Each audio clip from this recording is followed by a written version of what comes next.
जब एसआईआर की शुरुआत हुई तो हमने बहुत विरोध किया। इस तरह से एसआईआर हो रहा है, उससे मुझे ऐसा लगता है और हमें ऐसा लगता है कि किसी तरीके से चुनाव का मैनिपुलेशन हो रहा है और सरकार की साझेदारी इलेक्शन कमीशन के साथ है और उनकी सरकार के साथ है। खैर, वो तो हम बाजी हार गए और सुप्रीम कोर्ट ने विश्वास रखा चुनाव आयोग पे और कहा कि जितने लोग रह गए हैं कोई बात नहीं, हमने ट्राइब्यूनल बिठा दिए और ट्राइब्यूनल तय करेगा कि क्या होना है क्या नहीं होना और किस तरह से चाहे कटौती हुई हो वोटर लिस्ट में, उसके बारे में फैसले होंगे। तो उस बात को तो कई अर्सा हो गया। तो अभी हाल ही में एक आरटीआई के द्वारा एक सवाल पूछा गया था कांग्रेस एमपी ईशान खान चौधरी ने, तो उसके जवाब में ये बताया गया कि जो टोटल अपील्स हैं जो दारिश हुई वो 38,10,620 और उसमें से आज तक 82,782 का फैसला हो चुका है, मतलब कि 2.17%। तो लगभग 98% का तो फैसला हुआ ही नहीं।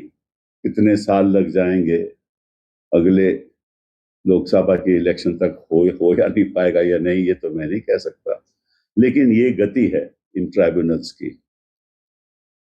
और इस दौरान लोगों ने अपने वोट खो दिए और सबसे जो चौंकाने वाली बात है, जो फैसले आज तक हुए हैं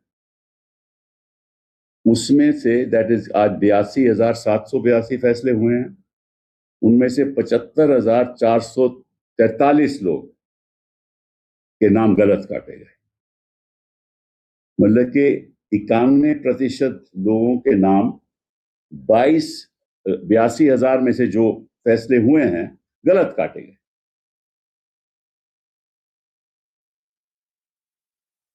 ऐसा लगता है कि जो हमारा आरोप था वो सही था और उससे ज्यादा चौंकाने वाली बात यह है कि कहां कहां गलत पाते गए। आपको मालूम है कि जो टीएमसी के जो स्ट्रॉन्ग होल्ड्स हैं वो रहे मुर्शिदाबाद, और मुर्शिदाबाद में से अपील फाइल हुई 7,47,305, डिसाइड की गई 487, मतलब कि 99.3% अनरिजॉल्व।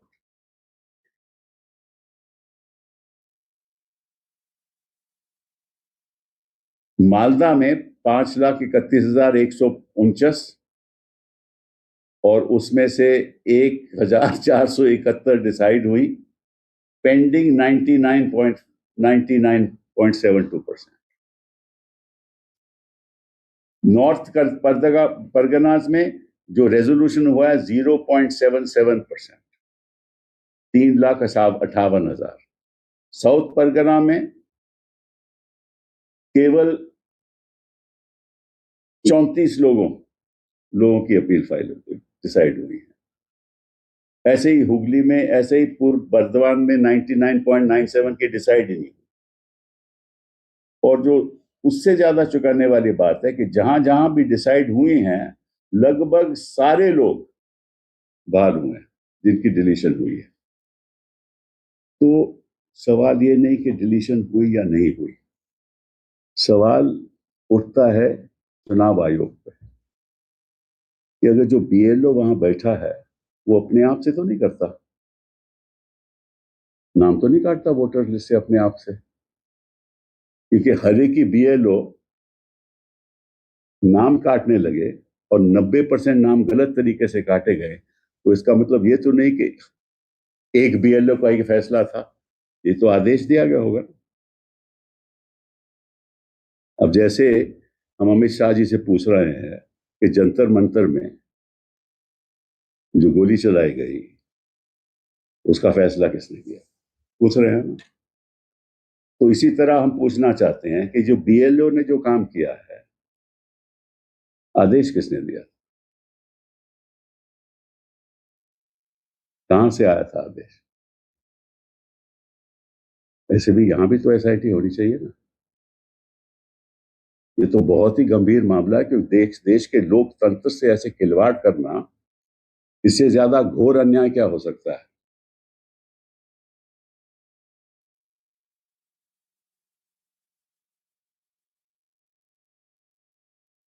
मतलब कि एक फॉर्मर डिप्लोमेट कहता है, नवदीप सूरी के साहब मुझे कह रहे हैं कि मैं नागरिक नहीं हूं।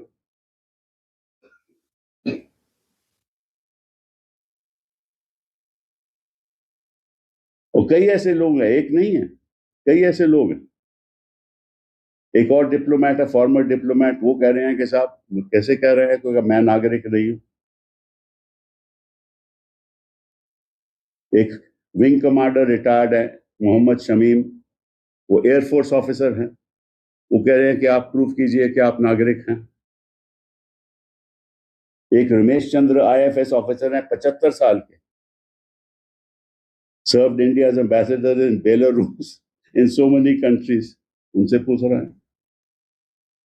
तो ये सारा जो मामला है, इस पे तो मैं समझता हूं कि सारे देश की जनता को सवाल करना चाहिए। कॉकरोच जनता पार्टी करेगी या नहीं करेगी मैं नहीं जानता, लेकिन अभियान चलना चाहिए। क्या इस देश में चुनाव आयोग तय करेगा किसको हम वोट, किसका वोट काटेंगे या किसका वोट नहीं काटेंगे बिना सबूत के? और बीएलओ तय करेगा? मैं नहीं समझता कि बीएलओ को कोई ऐसा हक है, और अगर करता है तो निश्चित रूप से स्वाभाविक है, तो आदेश तो चुनाव आयोग से आया होगा ना। वही गणेश कुमार जी आजकल बड़े वो जेनजी के साथ जुड़े हुए हैं लगता है।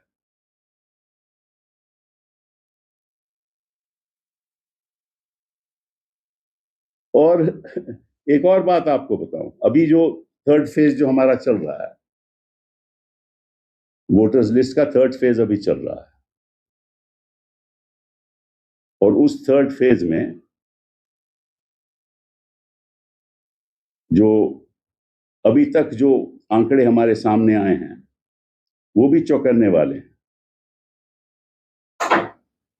क्योंकि लेटेस्ट सर्वे के अंतर्गत लग रहा है, दिल्ली का उदाहरण ले लो कि 1.45 करोड़, 1.45 करोड़ फॉर्म्स ही डिजिटाइज हुए हैं अभी तक।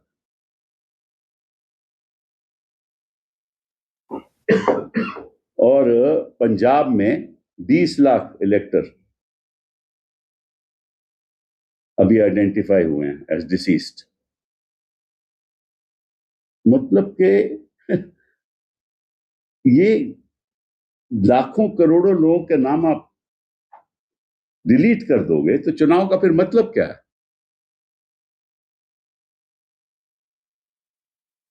तो आपके द्वारा देश की जनता के सामने मैं लाना चाहता था कि अगर ऐसे ही होने लगे, चुनाव आयोग सरकार के आदेश पे के आदेश के द्वारा काम करने लगे और उसको सुप्रीम कोर्ट नजरअंदाज करते हैं, अब सुप्रीम कोर्ट करेंगे क्या? आप मुझे बताइए। अब चुनाव तो दोबारा हो नहीं सकता। और अगर पश्चिम बंगाल में इस तरह से लाखों लाखों वोट की कटौती, गलती हुई वोटर लिस्ट में, तो वो किसी भी तरफ जा सकते थे वोट करते करते, खास तौर पे उन जगह पे जहां टीएमसी का स्ट्रांग होल्ड था। वहीं देखो 99% की तो फैसला ही नहीं हुआ, और जहां हुआ है वो 91% गलत डिलीशन हुआ है। तो पहली बात तो मैं ये आपके सामने रखना चाहता था। I just wanted to, through you, mention that recently a RTI was asked for, and in terms of that RTI by a Congress MP, Isha Khan Chaudhary, and he asked as to what are the total number of appeals that are pending before the tribunals which were set up by the Supreme Court of India. pursuant to complaints made that lakhs of names have been deleted in West Bengal in the last election that was held. And the Supreme Court rejected our plea. We kept on telling the Supreme Court that there is something seriously wrong with the way in which the Election Commission is conducting itself and in the way these names are being deleted from voters' lists, especially names of people belonging to another community, names of those who seem to be, perceived to be in favor of the TMC in some of their strongholds. And the Supreme Court just rejected our contentions and said, no.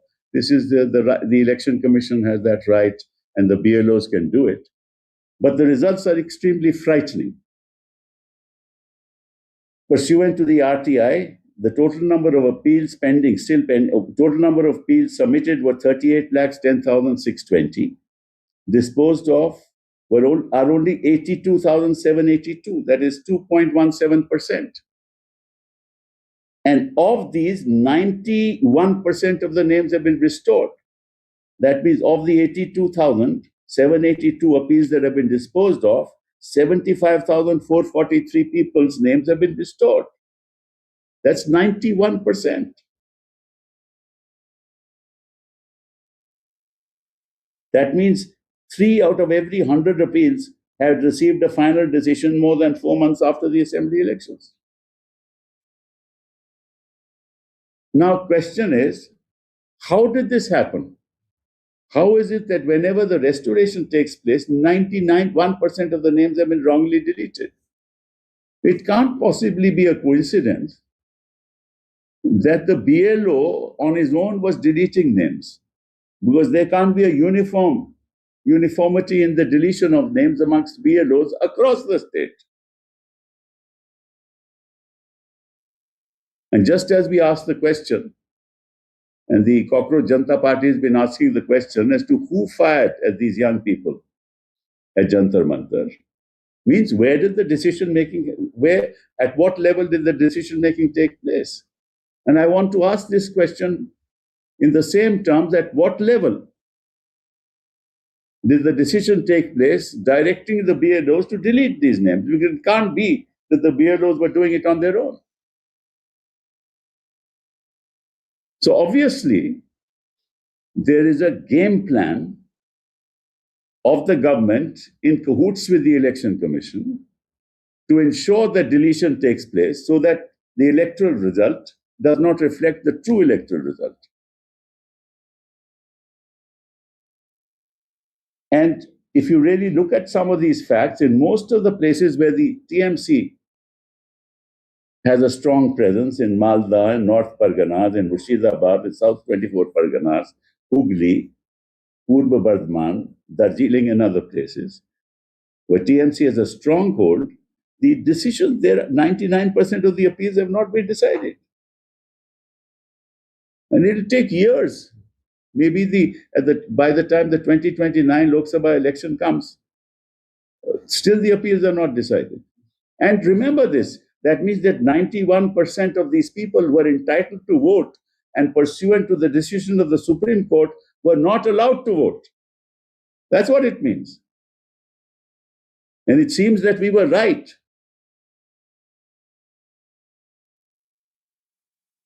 If you remember, the whole rationale of this whole process of SIR was that one person who is not entitled to vote should not be allowed to vote. That was the rationale.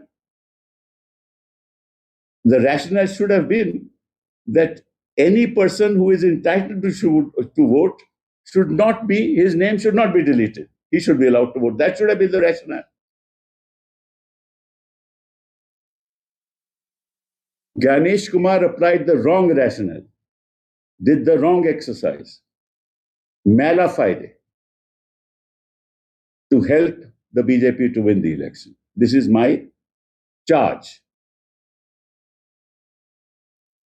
And the second phase of the election is on, and lakhs of voters are being deleted. For example, I'll give you in Uttar Pradesh alone, 2.05 crores. 13% names have been deleted. 13% names. In Tamil Nadu, 11 anyway. Rajasthan, 5.7%. Gujarat, 13 to 14.5% names deleted. Where is this going to go? If you take the 9 states and the 3 UT states together in the third phase, the total number of deletions is 5.18 crores. And if you take 91% of that, if you use that percentage, you can imagine that more than 4.5 crores names would have been deleted. Where is this? I mean, what kind of election is this? So this was one issue that I wanted to place before you. And as you know, that several former diplomats there who've been, or Air Force officers, their names have been deleted, and they're saying, why should we have to? If this is what happens to us, what happens to the common man? Well, as you know, what happens to the common man, we saw it at Jantar Mantar. Then the second issue I want to raise, which is, I think, also equally important, is the very serious allegations made by a sitting judge of the Supreme Court against the acting Chief Justice in Rajasthan. I mean, on very few occasions in the history of this country, one occasion where Justice Gogoi, along with 4 others, made a complaint against the then Chief Justice as to how the listing of cases was not being dealt with properly. The Justice Sandeep Mehta wrote a series of letters to the Chief Justice of India, present Chief Justice of India, raising serious allegations against acting Chief Justice Sanjeev Prakash Sharma and seeking his immediate replacement. And Justice Sharma has been acting Chief Justice for over 10 months, due to retire in September 2026. Justice Mehta, sitting Justice Sandeep Mehta, wrote 3 letters to the Chief Justice, 2nd, 3rd of August, 10th of August, 17th of August, and the Collegium, alleging that there has been a misuse of the master of the roster. Remember, I've been crying about this for years, about this misuse. Well, now you have proof of that fact. And that also articulated by a sitting judge of the Supreme Court. The master of the roster, as you know, what does it mean? It means that the acting Chief Justice or the Chief Justice can assign any particular case to any judge, or is entitled to withdraw any case from any judge and place it before himself, or place it before another bench. This happens quite often. Of course, we can't raise questions about it, even though the entire bar knows why, it speculates as to why this has been done. And Justice Mehta says this is gross maladministration with serious questionable activities. And he talks about innumerable such instances. And he says that this is unbecoming. This conduct is in a manner unbecoming of the leader of the institution. And he says that rich litigants' cases are suddenly being placed before him. And he says, and I quote, it seems to be possessed of a license, that is Justice Sharma, acting Chief Justice, quote, seems to be possessed of a license to hit sixes ever since the day on which he took over as acting Chief Justice, close quote. And he gives some instances. He also alleges, Justice Mehta also alleges, and I quote, frequently threatens his colleague judges of retributive action, including transfer, close quote. And other judges have complained. Now, this raises again the same question. should the master of roster practice continue? Why should cases not be listed in accordance with an algorithm so that you cannot decide which judge is going to hear which case? Because unless there is transparency, there will be suspicion.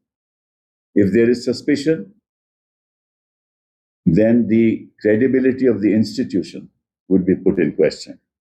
If that is put in question frequently, people of India will lose confidence in the judiciary and in the institution. That's not right. That's the only institution that stands to ensure that people are protected and that justice is obtained in the highest court of this country, or in the high courts of this country, or for that matter, in any court. Now, what can I say? I can't say anything. It is for the Chief Justice of India to decide. But this is a sorry state of affairs. It's yet another nail in the credibility of the institution. It hurts the credibility of the institution. We pray and we hope that these malpractices are nipped in the bud, and they should not be allowed to continue. एक और मुद्दा आपके सामने जो आया है, उसके बारे में आपके द्वारा मैं देश की जनता को बताना चाहता हूं कि अभी हाल ही में एक हमारे जज साहब हैं, सुप्रीम कोर्ट के सिटिंग जज हैं, जस्टिस संदीप मेहता। उन्होंने 3 चिट्ठियां लिखी चीफ जस्टिस ऑफ इंडिया को, 2-3 अगस्त इस साल की, 10 अगस्त पे और 17 अगस्त, और कहा कि वो जो राजस्थान हाई कोर्ट के एक्टिंग चीफ जस्टिस हैं, उनके ऐसे फैसले हैं, खासतौर पे कौन सा केस किस बेंच के पास जाएगा या अपने पास बुलाया जाएगा, जिससे साफ जाहिर है कि ये जो कर रहे हैं ये इंस्टीट्यूशन के लिए बड़ा हानिकारक है। और ये कह रहे हैं कि ये ग्रोस मैल एडमिनिस्ट्रेशन है, और ये जो फैसले ले रहे हैं एक्टिंग चीफ जस्टिस साहब, वो बड़े ही दुखदायी हैं, दर्दनाक हैं, क्वेश्चनेबल हैं। और उन्हें कई उदाहरण दिए हैं कि कौन कौन से केसेस उसने अपने पास लगाए, और ये सारा मामला मास्टर ऑफ द रोस्टर के साथ जुड़ा हुआ है कि अगर एक्टिंग चीफ जस्टिस या कोई भी चीफ जस्टिस किसी भी स्तर पे किसी भी हाई कोर्ट में ये फैसला करता है कि ये केस उसके पास जाएगा, ये केस उसके पास जाएगा, ये मेरे पास आएगा, तो निश्चित रूप से शंकाएं उठेंगी। और जब शंकाएं उठती हैं तो निश्चित रूप से फिर जो इंस्टीट्यूशन है, जो न्यायपालिका है, उसके ऊपर सवाल उठते हैं। सवाल उठेंगे तो शक होगा कि लोगों का कॉन्फिडेंस भी कम होता रहेगा, और अगर कॉन्फिडेंस कमती होगा, विश्वास कमती होगा, तो निश्चित रूप से जो जनता है वो सोचेगी कि हम अगर इस संस्था पे विश्वास नहीं कर सकते तो कहां करेंगे। एक बहुत ही, मैं समझता हूं, गंभीर मामला है। पिछले 10-12 साल से मैं खुद इस मामले को देश के सामने लाना चाहता हूं, तो कई बार लाया भी मैंने। इनफैक्ट उस समय के चीफ जस्टिस दीपक मिश्रा साहब के खिलाफ मैंने एक याचिका डाली थी, फिर उसका हमने आगे नहीं बढ़ाया, लेकिन यही बात थी। और ये मैंने नहीं कही थी, ये 5 जजेस ने कही थी, सिटिंग जजेस ऑफ सुप्रीम कोर्ट। उसमें जो लीड थी वो आपको मालूम है कि चलमेश्वर साहब, जस्टिस गोगोई, जिनका अभी कार्यकाल मेरे ख्याल खत्म हुआ है राज्यसभा में, जिनकी अध्यक्षता में सुप्रीम कोर्ट में राम जन्मभूमि का फैसला हुआ। खैर, वो तो एक अलग बात है, लेकिन अगर ऐसा ही होता रहा हमारे हाई कोर्ट्स में, तो फिर इसका नतीजा क्या होगा। ये एक बहुत ही गंभीर मामला है, बड़ी दर्दनाक। वो कह रहे हैं कि ये जो बड़े बड़े उद्योगपतियों के जो मामले हैं वो अपने कोर्ट में लगा रहे हैं, और इनके बारे में उनके अपने जो कॉलीग्स हैं राजस्थान हाई कोर्ट में, उन्होंने इन पे सवाल उठाए कि ये गलत हो रहा है, फिर उनको धमकाते हैं। ये सारे आरोप जो है ये सिटिंग जज जस्टिस संदीप मेहता ने लगाए हैं, और मैं समझता हूं कि इसका संज्ञान होना चाहिए तुरंत। चीफ जस्टिस साहब इसको जरूर, मैं समझता हूं कि क्योंकि वो सारे परिवार के वो हेड हैं, तो कोई ना कोई गंभीर कदम उठेगा और फैसला होगा। और एक और बात जो मैं आपके सामने रखना चाहता था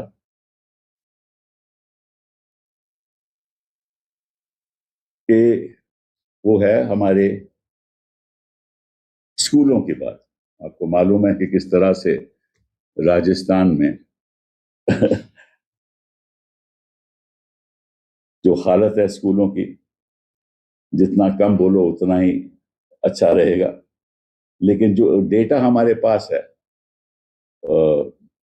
राजस्थान असेंबली का जो डेटा है, उससे हमें जानकारी मिली है कि 611 सरकारी स्कूल राजस्थान में हैं जिनकी वो अपनी कोई बिल्डिंग नहीं है। 611 स्कूल ऐसे कोई मतलब कि यहाँ गुब्बार पढ़ना रखता है, कोई पेड़ के नीचे पढ़ा रहे हैं, ये तो हालत है सरकारी स्कूलों की। और 64,484 स्कूल ऐसे हैं जिनकी बिल्डिंग ही नहीं है, बिल्डिंग ही नहीं है। 2047 स्कूल ऐसे हैं जिनके टॉयलेट्स नहीं है। 1049 ऐसे हैं जहां पानी पीने की सुविधा नहीं।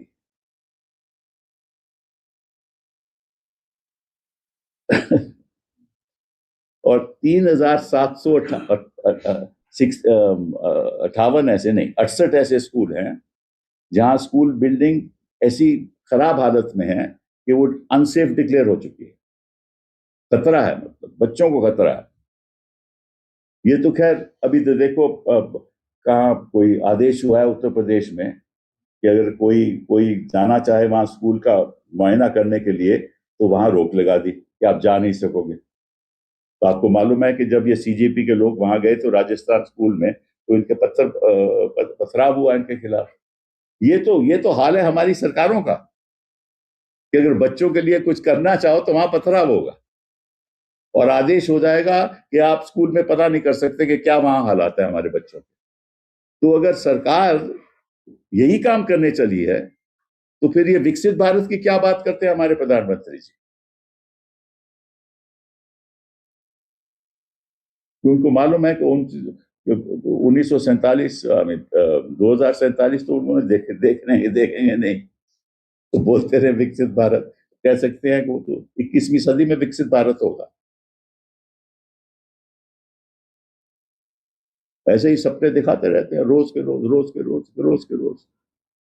और फिर कॉकरोच जनता पार्टी ने उनको असलियत दिखा दी। वो तो सपने दिखाते हैं, उन्होंने असलियत दिखा दी कि ये तुम्हारी असलियत है। और last of all, sorry, on the Rajasthan, I just wanted to mention that of late, as you know, the Cockroach Janta Party went to a school in Rajasthan, and all of you know, I think the entire nation knows as to what the state of that school was, and it was being run in a cowshed, and how there was opposition for them to enter the school, and ultimately there was a stone throwing on these people. That's a fact. But if there is official data that is available with me now, which was placed before the Rajasthan Assembly, and I think I want to share it with the people of India, that 611 government schools are functioning without their own buildings, and 64,484 government schools don't have buildings. 2,047 lakh toilets, 1,049 lakh drinking water facilities. 3,768 school buildings are entirely dilapidated and declared unsafe for the academic year, for academic use. 83,783 classrooms across the state were described dilapidated and unsafe. And in order to serve this infrastructure gap, there has to be investment of 20,000 crores.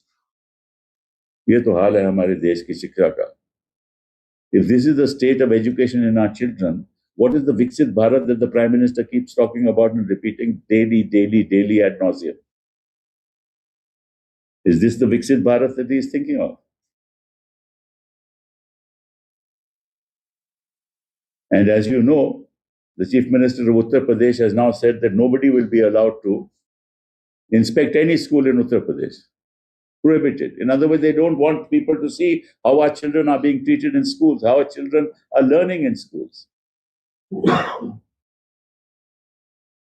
This is shocking.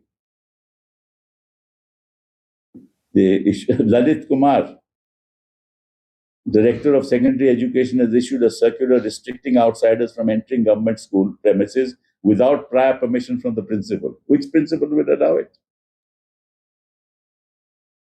This is extremely worrisome because in the absence of a strong education foundation of our children, there will be no possibility of their competing in the global community, because we are in a global community now. There are other details that I have, but I don't think I need mention. We'll do it on another occasion. The last issue that I wanted to touch upon was this one nation, one election. I have a basic problem with this whole concept of everything being different, being made into one. One examination for India, one nation, one election. One party deciding what should be sung, what should not be sung. One party deciding what you should eat, what you should not eat. One party deciding what you should dress, how you should dress. And if you look at outside this window, you will find that the color green has about 1,000 different colors. Just the color green. The roses that you see in gardens have 1,000 different colors. Where is uniformity in nature? Each one of us is different sitting here. Can you make us uniform? Uniformity by itself is incompatible with nature. It's incompatible with human nature. So what do you mean by one nation, one election? Each state has different aspirations. Each state have different issues. Each state has different problems. Each state has a different mindset. Each state is struggling with itself, with the problem that it faces that another state does not face. And fundamentally, when the constitution makers decided that a 5-year term is essential for any election, for the government to demonstrate what it can do in 5 years. Why is a 5-year term necessary? For example, the President of the United States has a 4-year term.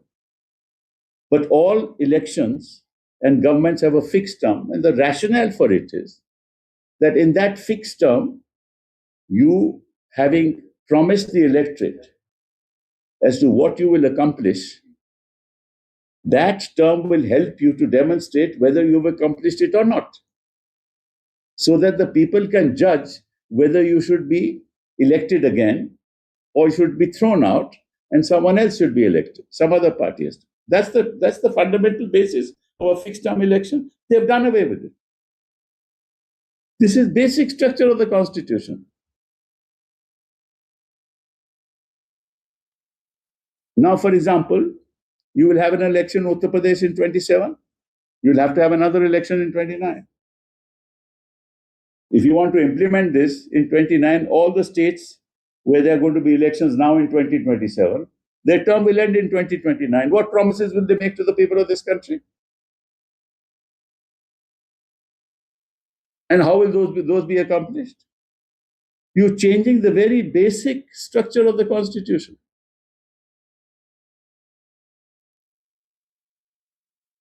On what ground? That there's too much expenditure. I mean, you can spend thousands of crores in the kind of things that you do on your personal campaigns. for political parties campaigns, thousands of crores.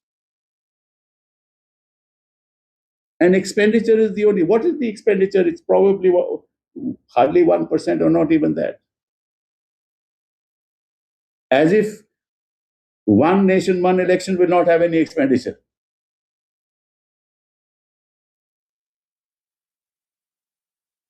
And you know what will happen? The dreams of people of the states which go for election will be lost in the noise of the parliamentary election. We will hear only the Prime Minister and nobody else. One voice, not just one nation, one election, but one voice. One religion, one people, one mindset, one dress, one language, one cuisine. Vegetarian India. What a sad state of affairs. How unfortunate this country is to have a government which believes in the number one.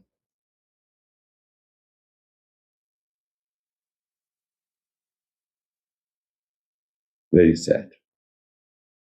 There are many other things, साथ में. There is also the power with the Election Commission, which has never happened in the history of India, to actually set aside an election. That power was the court. Now there is a provision here which gives that power to the Election Commission. In other words, the Election Commission is further being empowered.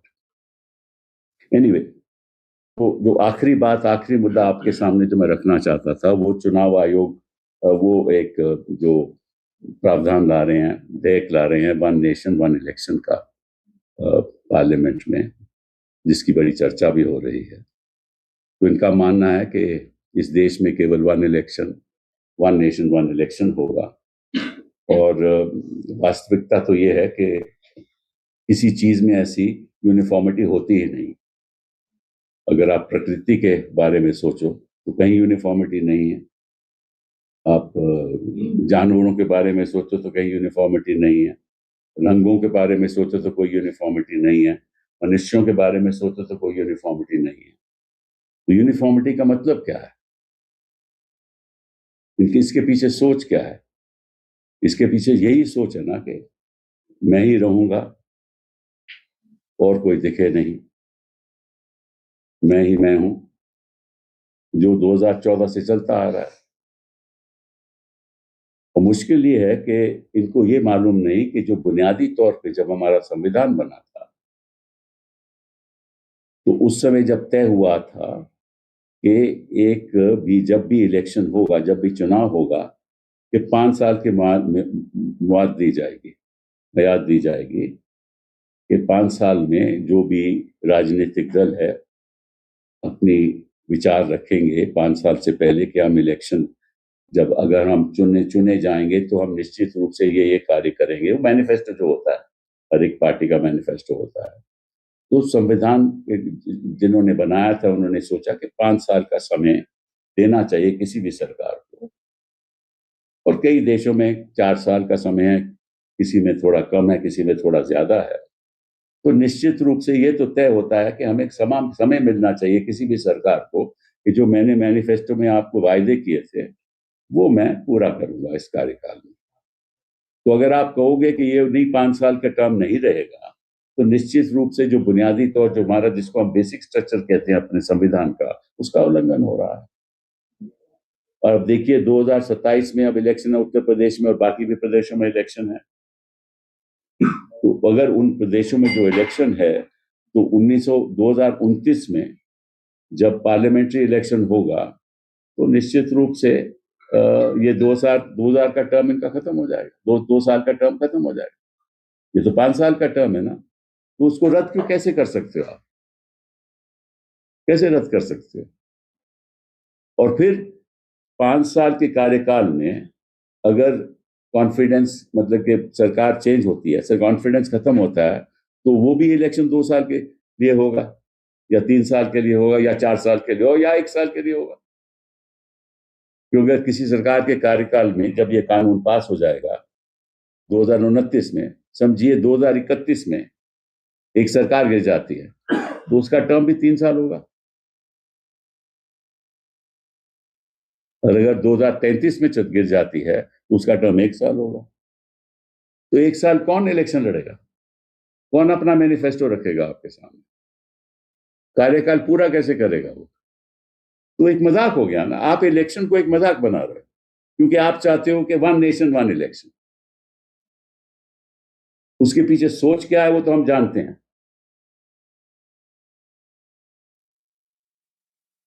कि आप अपने, जैसे इन्होंने हर चीज पे exam देखो, NEET exam देखो, भाई हर चीज को सेंट्रलाइज करना चाहते हो आप, इसीलिए घोटाले होते हैं। आपकी क्या जरूरत है नीट एग्जाम की कि हर एक एग्जाम सेंट्रलाइज है? क्यों?